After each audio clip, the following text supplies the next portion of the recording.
My wedding I have planned everything. આપણે કરીશું destination એ ભી ઉદયપુરના મહેલમાં. છોકરો હેલિકોપ્ટરમાં બારાત લઈને આવશે, મારી આમ હિરોઈનની જેમ એન્ટ્રી થશે, બેકગ્રાઉન્ડમાં સનસેટ થતો હશે અને અમે એકબીજાને હાર પહેરાવશું. એવો મસ્ત ફોટો આવશે ભાઈ. એની શેરવાની અને મારી ચોલી બંને ડિઝાઇનર. અને સંગીતમાં તો બધા મોટા મોટા સેલિબ્રિટીઓને નચાવીશું. એની મને મજા આવી જશે.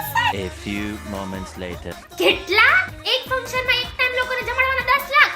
આ તો મારો વર્ષનો પગાર છે. આ કંકોત્રીમાં કોણે લખ્યું કે ચાંદલો પ્રથા બંધ છે? ના ના ભાઈ, હું તો લઈ લઈશ પૈસા. મમ્મી આ આઉટફિટ રેન્ટ પર લઈએ તો ના ચાલે. આપણે કે બીજી વાર પહેરવું છે? પેલી મુઈ, હા એ જ મુઆ, મેકઅપ ના 50,000 રૂપિયા માંગે છે.